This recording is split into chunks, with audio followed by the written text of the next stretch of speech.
Yeah, I heard some complaints about yesterday's show, my discussion with Mark Lamont Hill.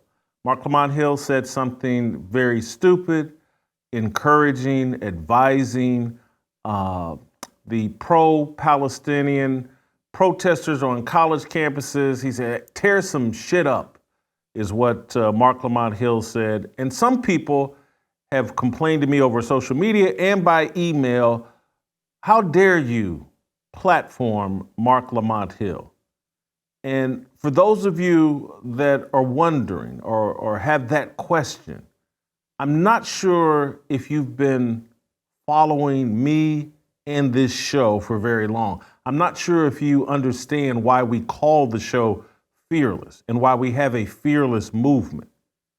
It's because we don't fear anything, including people we vehemently disagree with, including people who say intentionally inflammatory, stupid things. We air them out. We let people discern and understand the type of lunacy that we're up against. We air them out and bring them on and engage with them to let them know we are not afraid of them. Light, sunlight, is the best disinfectant. There are many people that consider themselves conservatives or Republicans and think they're standing on the right side of truth, and they're really not. They want to operate like leftists, like Marxists. They only want people they agree with platformed. I completely disagree with that. I'm always going to be about free speech and being fearless.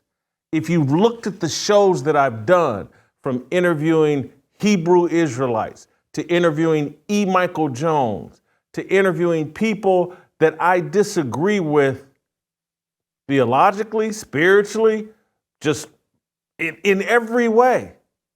I'm a journalist, and that's what I believe in. I believe in everybody getting their say and then letting rational people and people biblically sound make decisions about those people. I'm nothing like what's transpiring at the Daily Wire. I'll never be about that. If you are unaware, the Candace Owens, Ben Shapiro, Daily Wire feud keeps escalating and escalating and escalating. They have placed a gag order, according to a Glenn Greenwald story released today.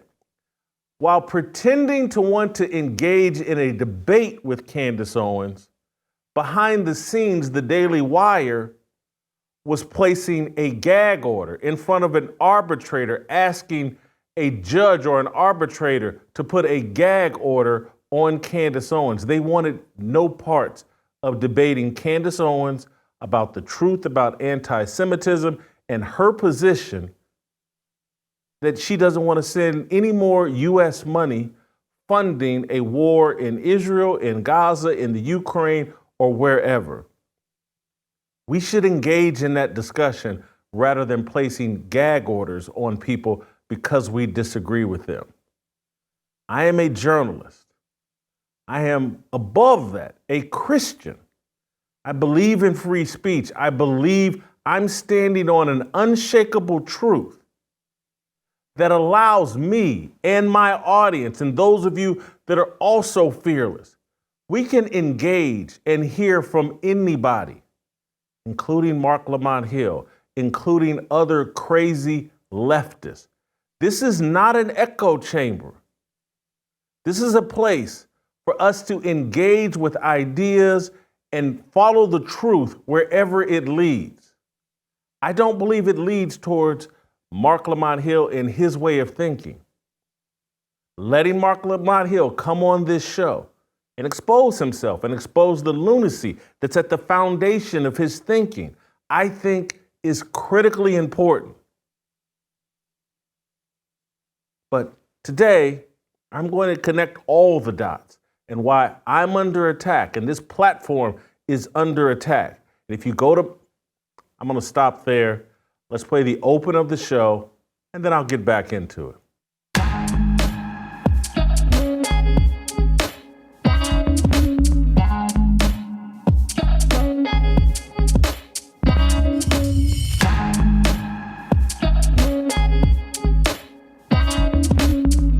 Welcome to Fearless with Jason Whitlock. I'm Jason Whitlock. Happy Thursday. Thank you for joining me. Awesome show planned for you today. Some of it's going to be personal. We'll use what's going on with the Daily Wire and Candace Owens as a jumping off point. But all of this connects to what's, and again, I'm not nailing myself to a cross. I am not a victim, but I do want you to understand the price that is paid and is extracted for those of us that try to stand on biblical truth. I don't have it all figured out. This show and I am a journey that's trying to head towards truth. And there are people smearing me and this show and the Blaze that I'm going to push back against today and try to help all of you understand exactly what it is we're doing with the Fearless movement. We try to be transparent. We try to be honest. We try to be fearless every single day on this show. I'm sorry for those of you that just want to every day for me and the contributors to come on and tell you exactly what it is you want to hear. I'm not going to do that. Look, if you have a biblical worldview and you stick around long enough, hopefully I'm going to get there to a truth that makes you comfortable because you also have a biblical worldview. But I'm going to engage with people I disagree with. That elevates, makes the truth that I'm expounding on even stronger. Best thing you guys can do that are fearless as well and have an understanding of what it is I'm doing and what I'm being allowed to do thanks to Blaze TV is make sure you go to blazetv.com/fearless, use the promo code fearless, and you can save $20 on your yearly subscription. And I say that because, again, I can't do this without the Blaze. We're under attack on YouTube. We're under attack on Twitter. We're under attack on Instagram, Facebook, Google, wherever it is, the Fearless and me. We're under attack. We're shadow banned. They're trying to shut us down. We have sponsors. We had a sponsor just last week, I believe. I'll name him Ramp or whatever, walked away. Whitlock's too controversial. We're going to walk away.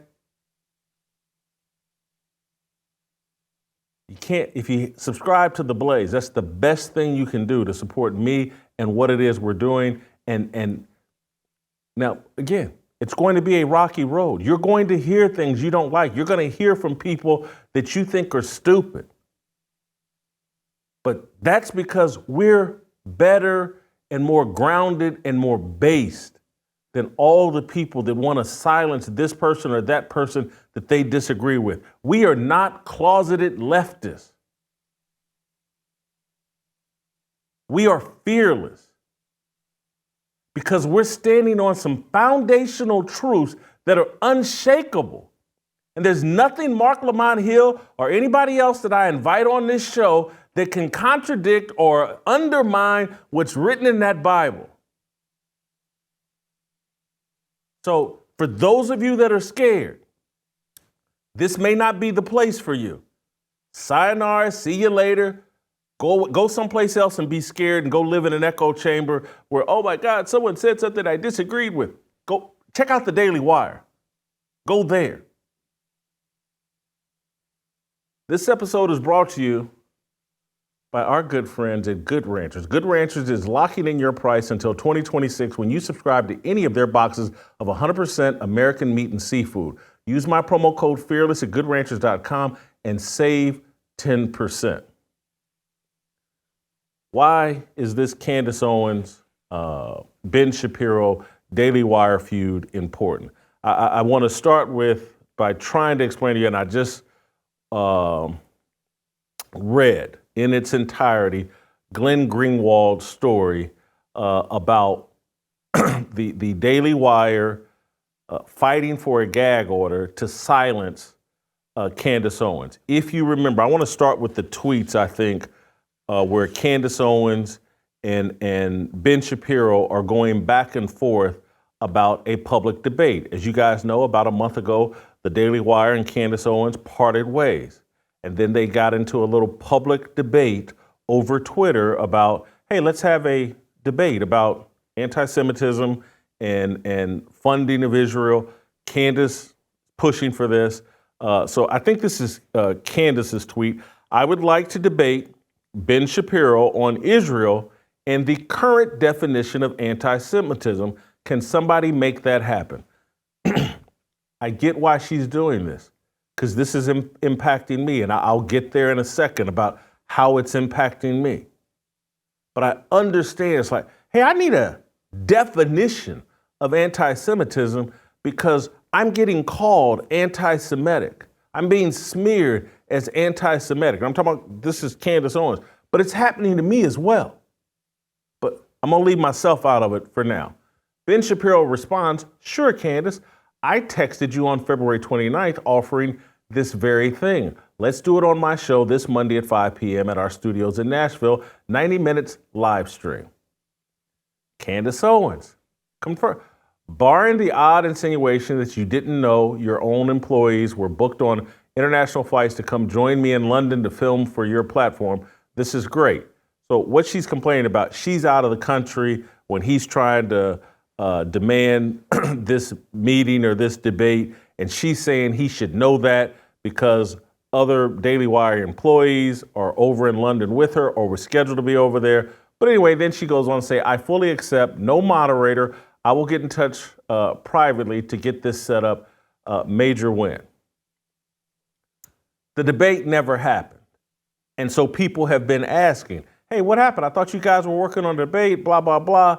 You know, what happened? And so Glenn Greenwald today publishes a story that behind the scenes, while fronting like they wanted a debate, the Daily Wire was actually working with an arbitrator trying to force Candace Owens into shutting up and piping down. And they actually used her tweet of asking for a debate as justification, hey, that she's actually disparaging the Daily Wire and Ben Shapiro by publicly asking for a debate. They argued this in front of an arbitrator.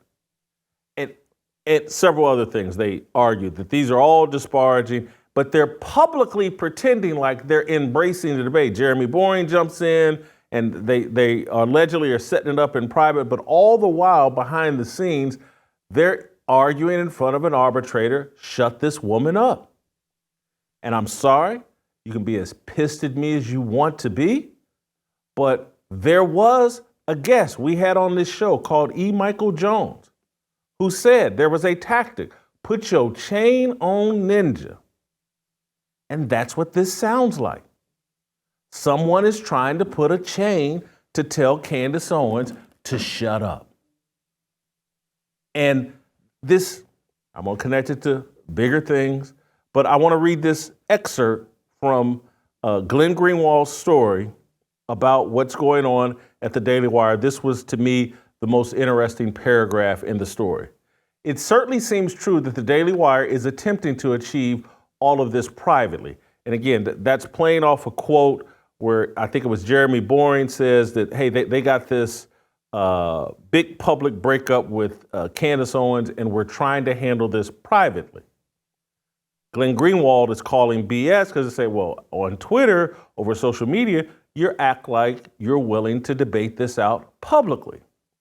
So his story goes on. Nonetheless, Ben Shapiro has constructed his very lucrative media brand and persona based on his supposed superiority in debating, a reputation cultivated largely as a result of numerous appearances at undergraduate schools around the country where he intrepidly engages with students who are often in their 20s or teens or early 20s.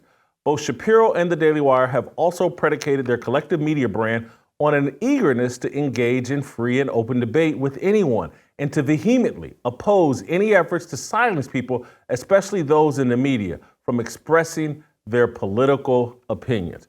I read that because Glenn Greenwald is calling them out for pretending to do what this show, Fearless, is all about. People are building brands off of, hey, I'm fearless and we'll talk about anything and we'll debate anything and we're not afraid of anything. But in reality, that is not the truth.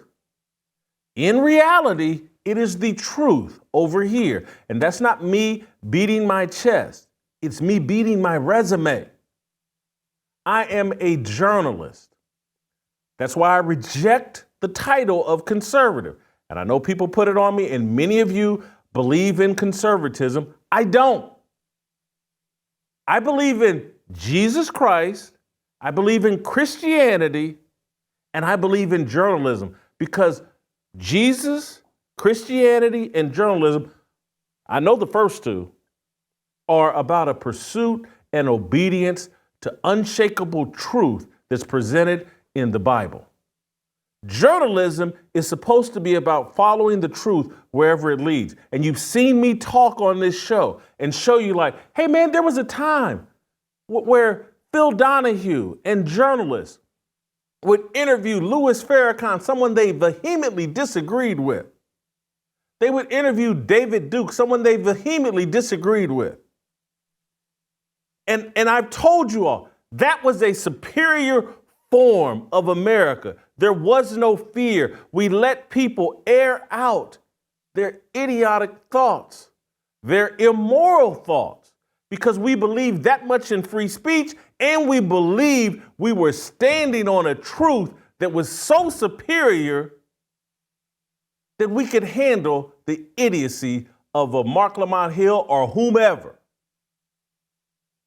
There are a bunch of you now that have been turned into cowards, and you're afraid. You're not standing on these truths. And you're worried, oh my God, someone may say something I disagree with. Why would you have them on? That is the slippery slope to censorship and cancel culture. And it doesn't matter which direction it's coming from, the left or the right.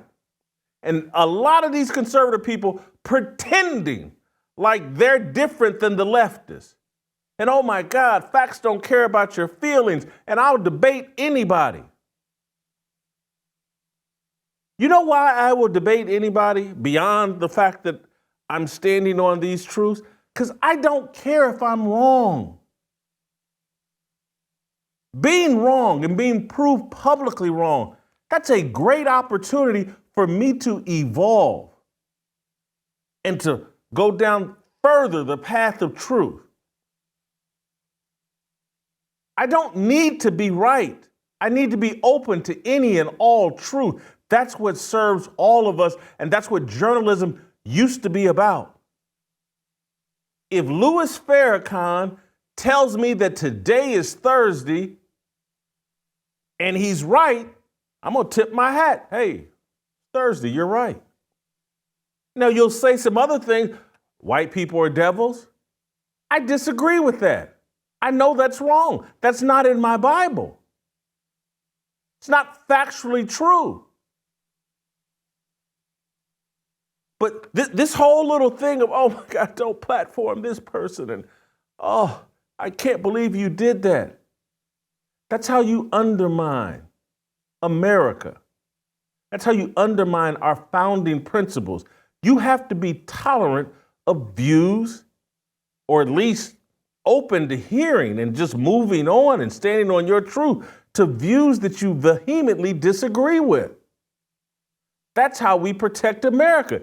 If you set up a system where there's a special group of people that can't be discussed, or a special state on the planet that can't be discussed, now you're undermining freedom. Now you're undermining the search for truth. Now you're jeopardizing the freedom of all of us. Now you're creating the division that is defining American culture and global culture right now. And so this is where the Candace Ben debate connects to these larger issues going on in America that I'm sitting here like, holy cow, the House just passed a bill, and it was sponsored by a Republican, Mike Lawler, the Anti-Semitism Act. I want to play, we got a clip of Mike Lawler. He tweeted it out. He's so proud. This is some Republican from New York, and this passed like 320 to 90 in the House.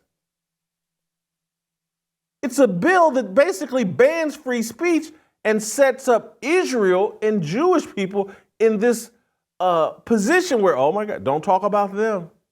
And don't you dare quote any part of the Bible that might have a negative word to say about them. That's not America.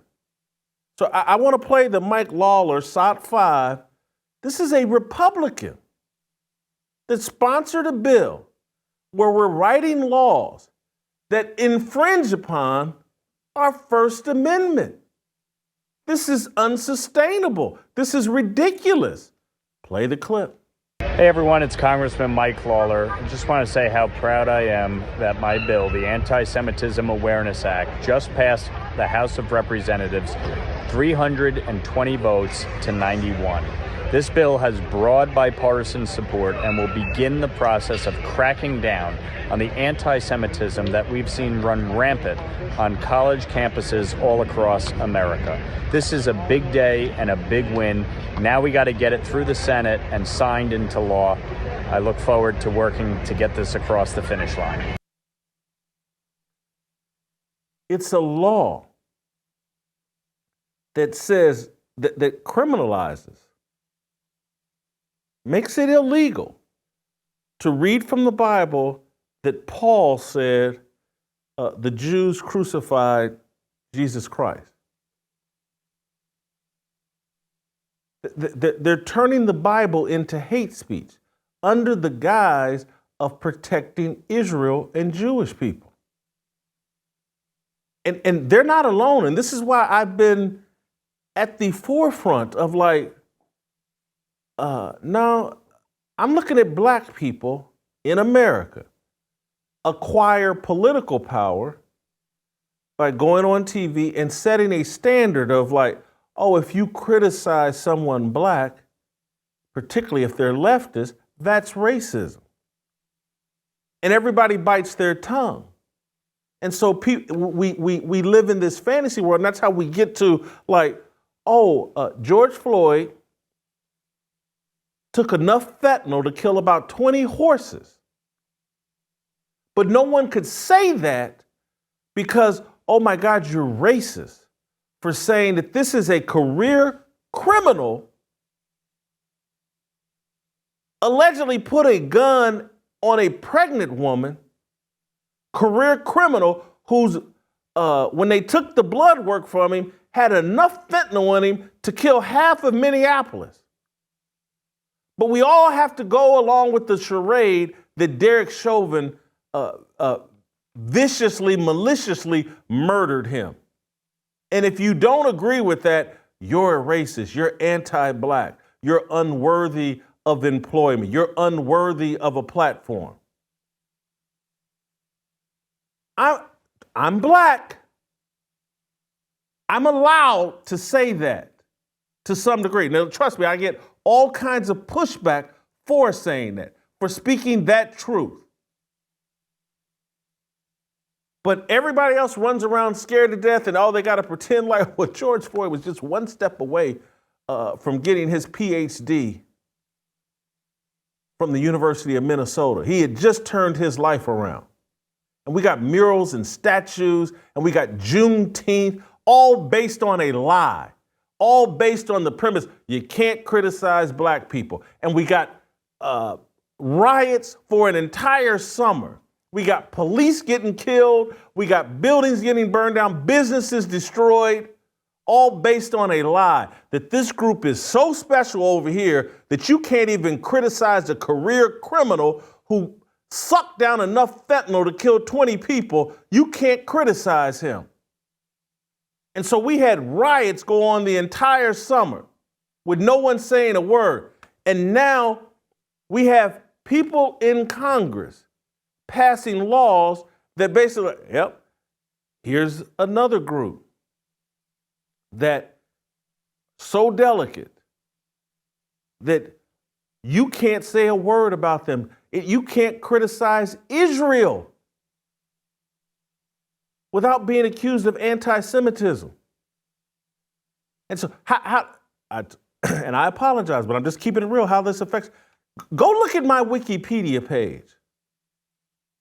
And the stuff they keep adding on to my Wikipedia page, trying to smear me as an anti-Semite. And I can't even get a clear definition of what one is. Oh, it's someone who said, hey, Kanye West and his criticism, man, that sounds a lot like what Dave Chappelle and Kyrie Irving and other black people in the entertainment industry have been saying about how the entertainment industry is run. I pointed out that observation. It's on my Wikipedia page. Like, when Kanye West said anti-Semitic things, Jason Whitlock defended him. The inference is clear. Oh, Whitlock's anti-Semitic. When I had E. Michael Jones on this show to talk about how sexual perversion and sexual liberation is being used to control people, and again, he's written a book about it. He went off the rails, or he went off in a different direction and made some allegations about Jewish people. Yes, he did. And I was like, hey, man, aren't you letting a lot of other people off the hook, including black people, including white people, and all the people benefiting from the debauchery that's being imposed and the lane that's being imposed on black people? But for the sin of interviewing E. Michael Jones, go look at my Wikipedia page.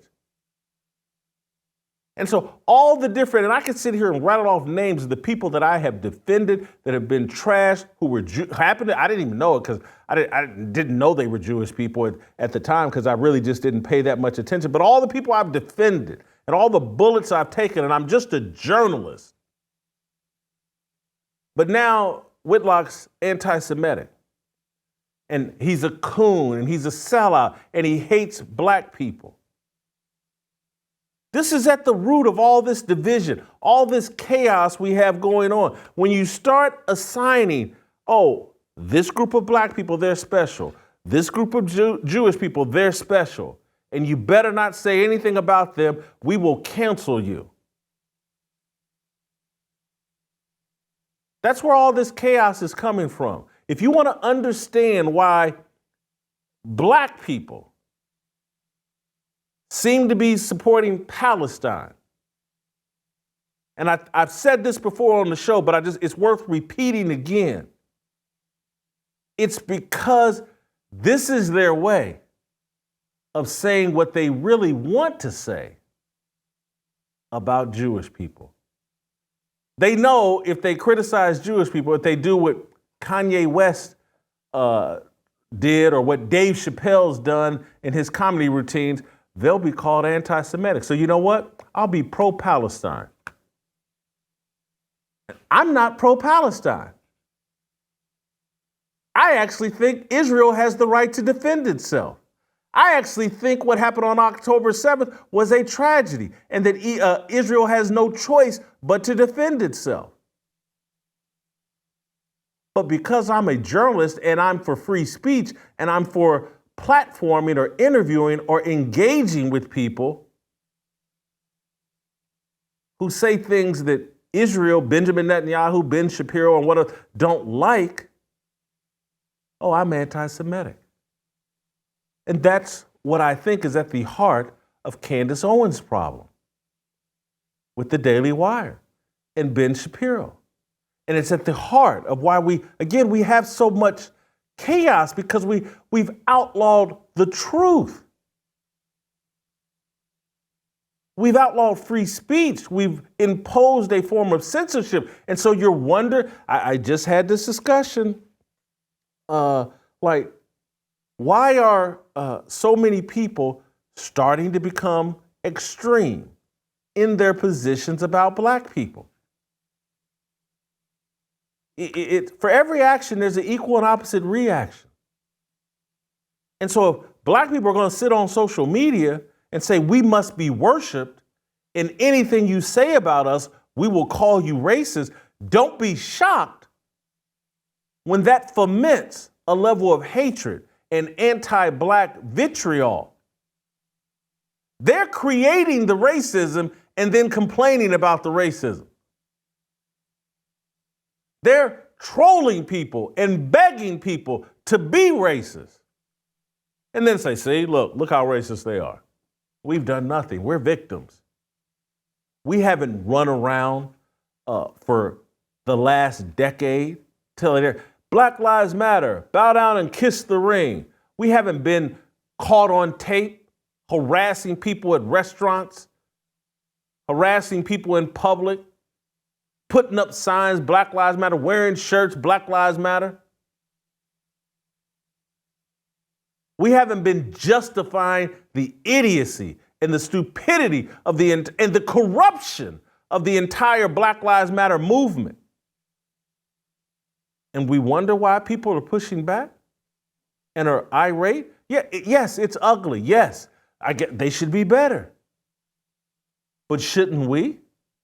There are some principles we have to stand on. And free speech, the First Amendment, is one of them. The lack of understanding about how wonderfully designed, I'm not saying perfectly designed, but how wonderfully designed this country and this system of governance was.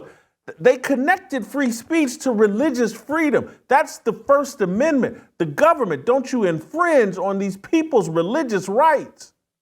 Don't you infringe on their free speech. That's the First Amendment. And then the Second Amendment is, hey, here's a gun and shoot these government people if they try to infringe on your free speech and your religious freedom. That's a wonderful design because they know the nature, the instincts of government, big government. They know the nature and instinct and how fallen man is. And when they group up in groupthink, the kind of wickedness they're capable of. Censoring people, canceling people. I get to decide what's proper speech or not. It's a rejection that your rights come from God. Man and government do not get to decide our rights. God gave them to us.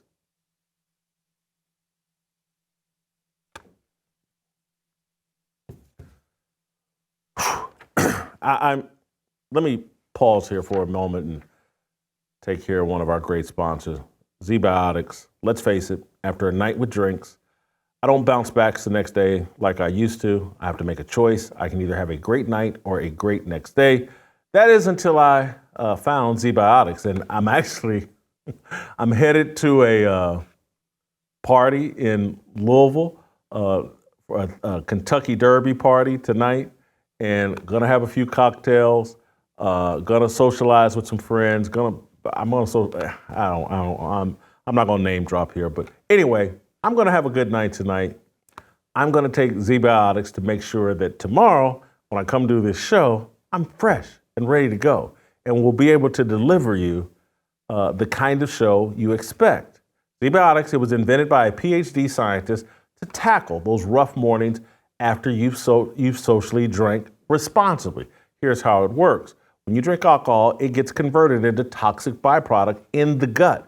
It's this byproduct, not dehydration, that's to blame for your rough next day. ZBiotics produces an enzyme to break this byproduct down. Just remember to make ZBiotics your first drink of the night, drink responsibly, and you'll feel your best tomorrow. Every time I've had ZBiotics before drinks, I notice a difference the next day, even after a night out. I can confidently plan my workouts and workday without worry.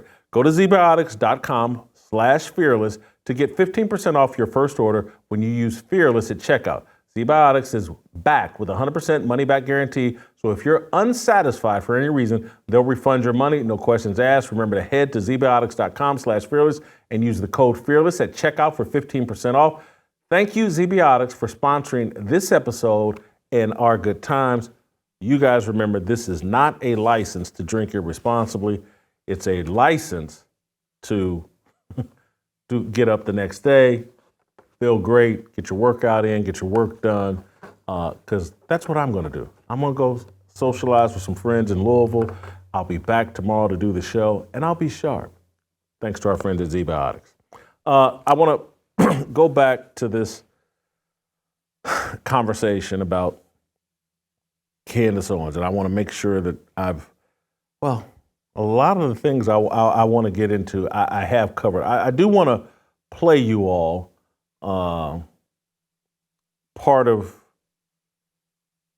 how this all connects to a lot of different things. And again, people have questioned Candace Owens' motives as it relates to Christ is King. We've seen Candace Owens in the past week or two announce her return to Catholicism or conversion to Catholicism. She's following her husband, who's a Catholic. And many people have said, like, hey, the term Christ is King has been weaponized, and that, you know, Candace and others are using it to troll Jewish people. Again, this is where we are right now with this whole anti-Semitic thing. And I have love and respect for the Jewish people. I have love and respect for Black people. But we have to have free speech, or all of our freedoms are jeopardized.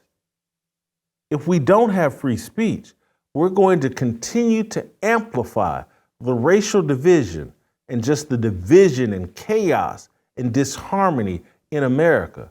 We're all going to have to come to an agreement again that sticks and stones may break my bones, but words will never harm me. Candace tweeted this out: when are Christians going to wake up? First, professing that Christ is King during Easter week is anti-Semitic. Now the true story of Christ's death is deemed anti-Semitic. Christians are being told that acknowledging our doctrine or history is a form of anti-Semitism. Here's Charlie Kirk. And again, this is a major conversation going on in America that I was trying to get out in front of. Charlie Kirk: did the House of Representatives just make parts of the Bible illegal? I'm sorry, this is where I draw a line in the sand. When they start making the Bible illegal, it's a line in the sand. I have to talk about it. These are elected officials that allegedly are defending and in support of our U.S. Constitution, allegedly defending the foundational principles that form this country. And now they're tearing it apart, all under the guise of Israel must be protected at all costs. Not America must be protected at all costs, but Israel. And our politicians, and this is where, again, it feeds into they're like, hey, who's really in control here? Who are we really serving here? And so I got hats off to Thomas Massey. He's calling it out in real time. And he called it out in a tweet before the vote that passed 320 to 90. Today, the House will vote on a bill to define anti-Semitism with the intent to increase prosecutions of activity on campuses. The bill has a problem beyond violating the First Amendment. The definition of anti-Semitism appears nowhere in the bill. Why? And I want you to remember Candace Owens' deal with that Rabbi Shmooey?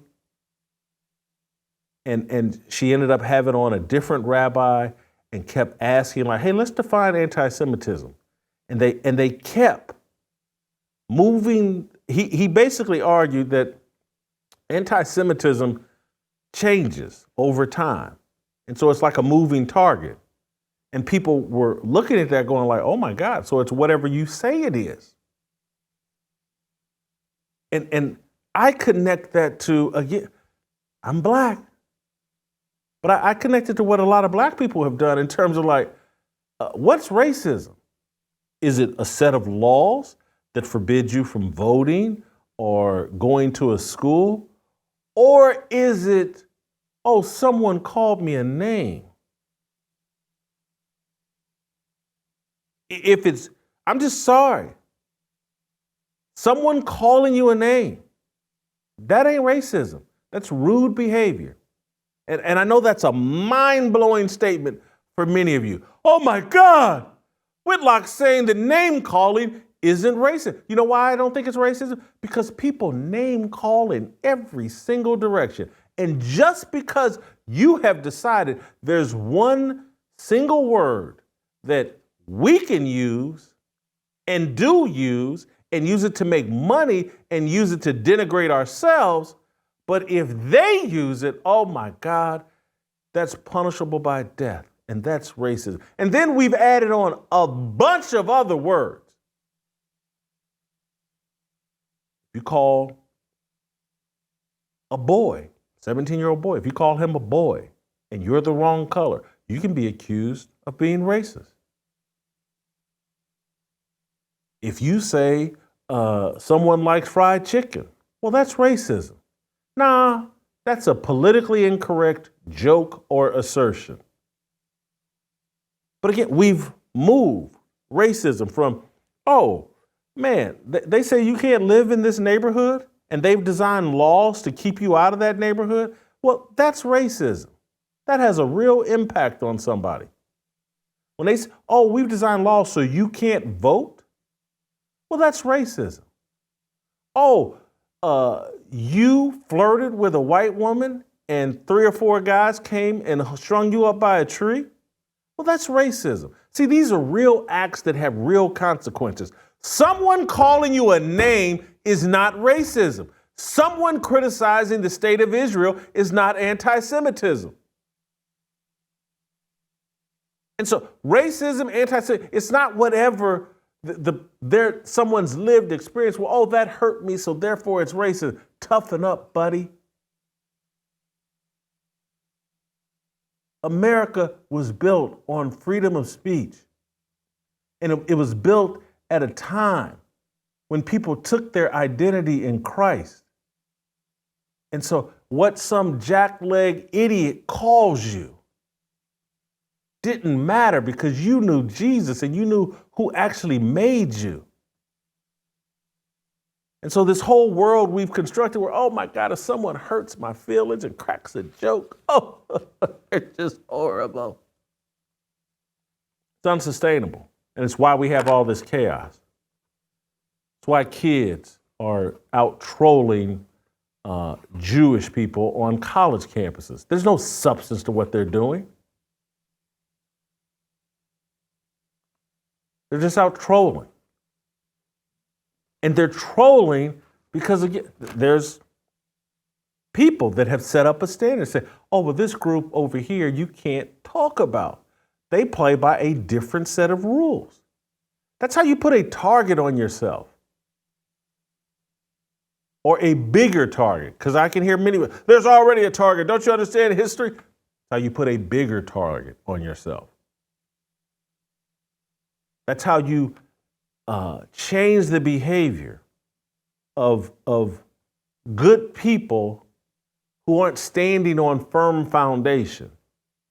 Because there's nothing anybody's ever going to do, because I'm standing on this biblical foundation, nothing anybody's ever going to do to make me dislike black people or Jewish people, because all they are just people. Those little titles they're putting on themselves or whatever, they're a child of God just like me. And so I'm capable of all the same mistakes and all the same as everybody else. So these are all individual problems, but we have these groups, the ADL, the NAACP, these politicians that are pushing agendas and policies and narratives by saying, oh my God, if you criticize it, that's racism. You can't criticize transgenderism. Don't you know the black trans community and they're at risk and how much violence they experience?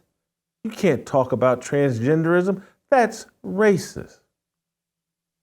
It's a game that people are rejecting in real time. And that's why people are angry and out on the streets doing foolishness.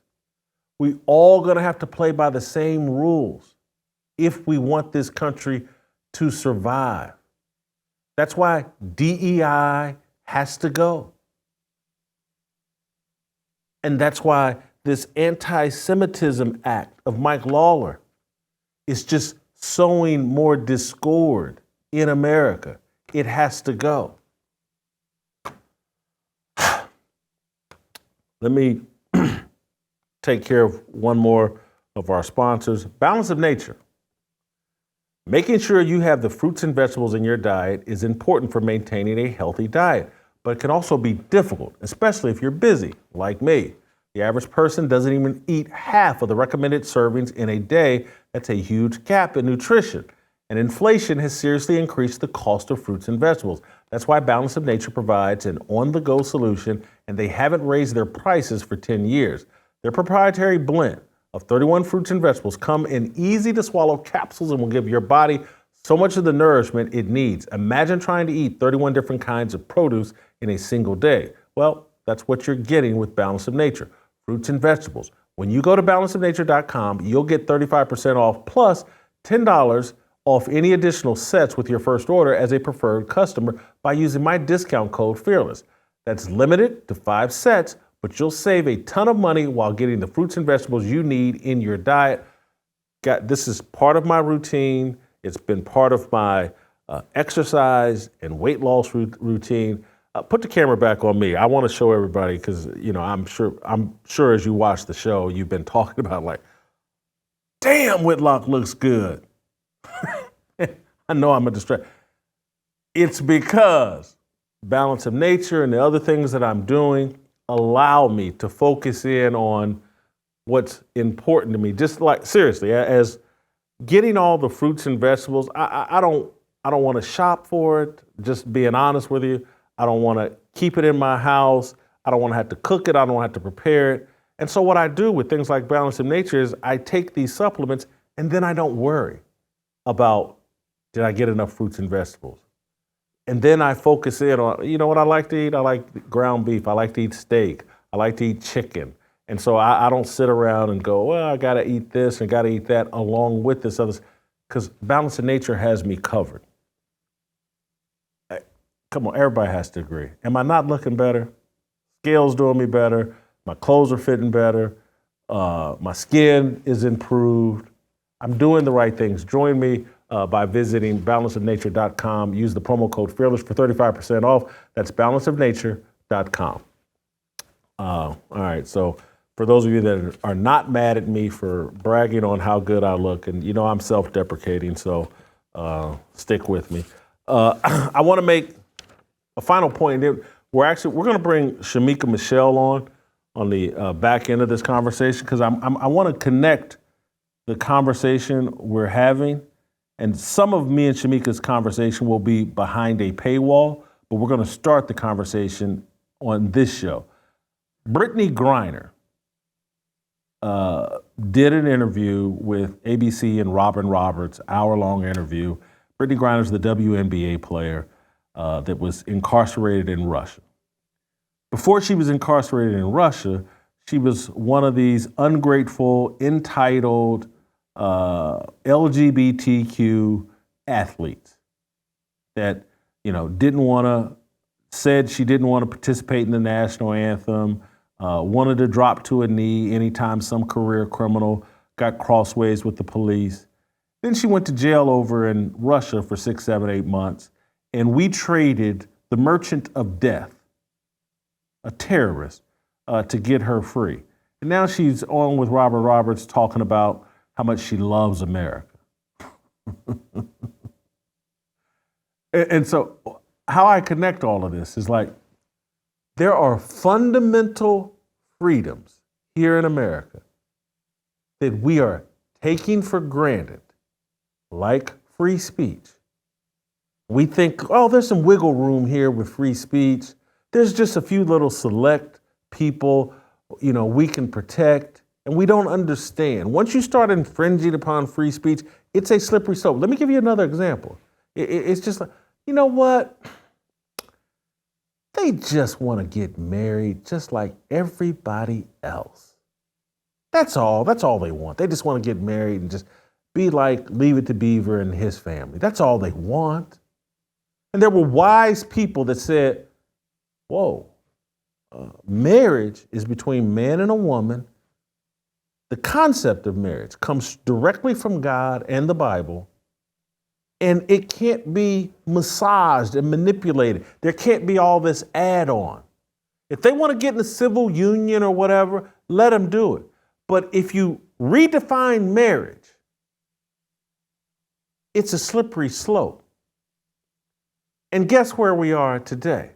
Oh, drag queens reading to our kids. Kids being taken to drag shows and tipping money.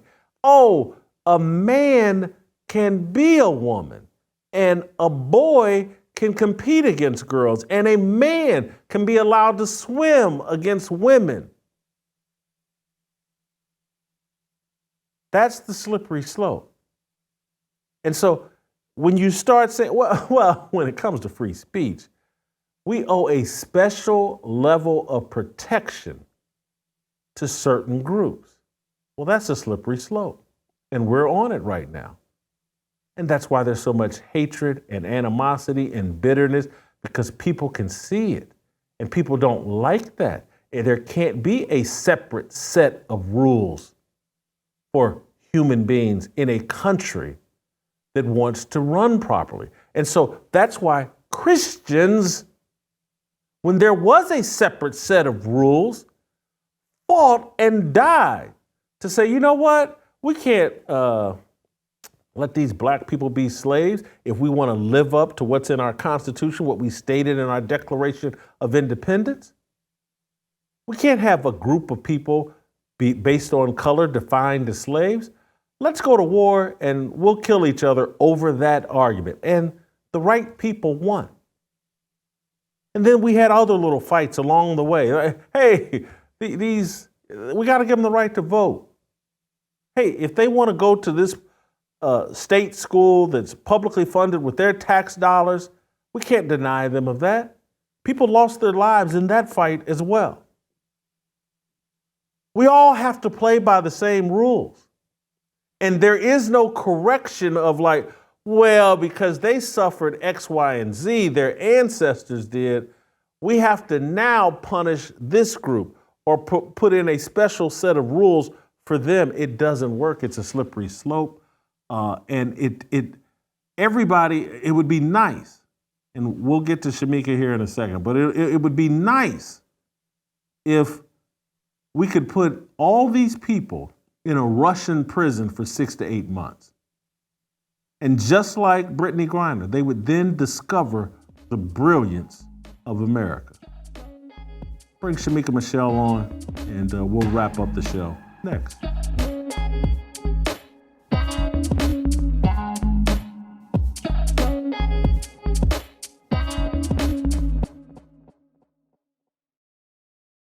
You know how you're going to spend the first day of Pride Month?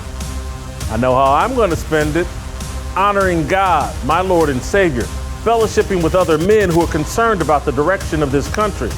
I'm going to spend it right here in Nashville, Tennessee, leading Roll Call 2.0 alongside country music star John Rich. John and I have partnered on this annual event to inspire men to live up to their biblical responsibility of leadership. John's going to sing, I'm going to speak, so is Blaze founder Glenn Beck. We've invited basketball coaches, football players, singers, successful entrepreneurs, North Carolina Lieutenant Governor Mark Robinson, Pastor E.W. Jackson, author Vince Everett Ellison, and contributors of the Fearless Army to speak and fellowship with us. You can join us in Nashville June 1, or you can celebrate Pride Month. It's your choice. To join us, visit fearlessarmyrollcall.com and reserve your spot.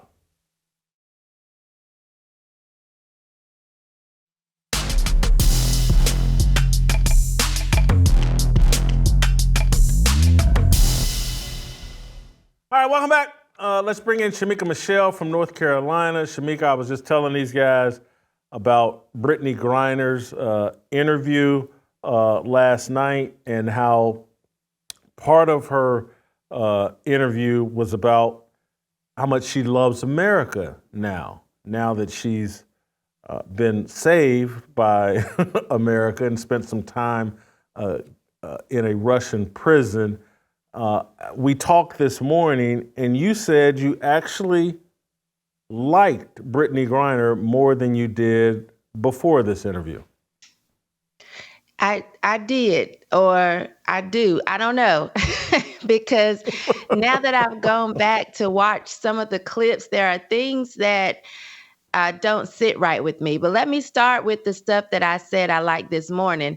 I did feel like she came across a lot more humble than she has in the past. I appreciated the fact that she said, and of course, it's easier to say when you're not in that situation anymore. But I appreciated the fact that she said she thought Paul, I think it was Waylon, should have been sent home.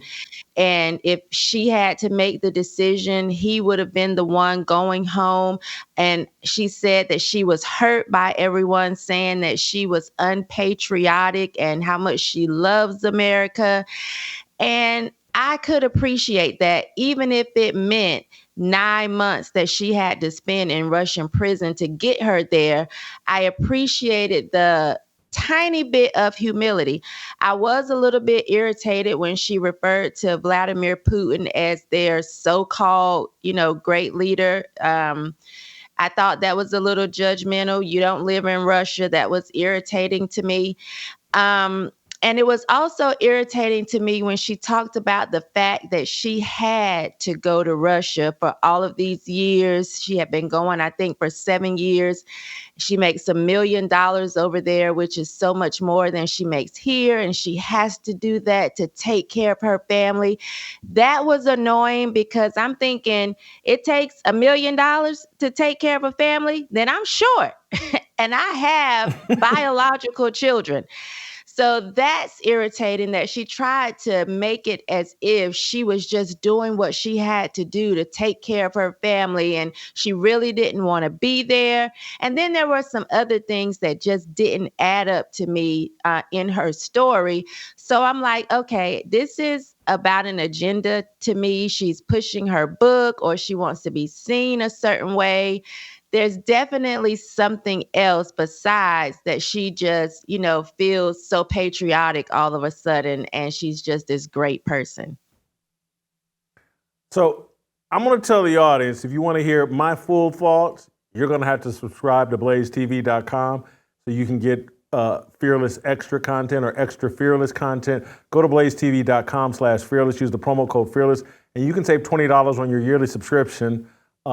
I'm about to unpack my thoughts about, I think, what's really motivating Brittany Griner, and it's the fact that Caitlin Clark, Angel Reese, the WNBA is going a completely different direction.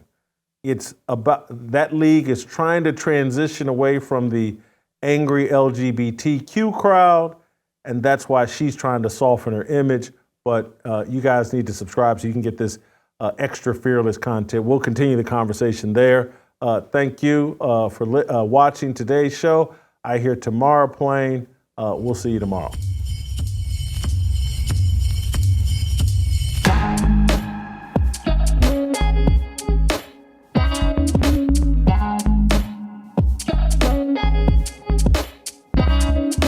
Waiting for the countdown, coming off the breakdown, standing in line for freedom. Looking for a breakout, feeling like a standoff, nothing in life like freedom. Came like a fighter, striking like a ladder, making all these moves for freedom. I want freedom. No negotiation, my sister, no relation. We all just wanna have freedom. Sitting on a corner, never been alone. I'll break my back for freedom. Blessed, we are living, get back. We are receiving, all deceiving. We all wanna be free. We want freedom. I just want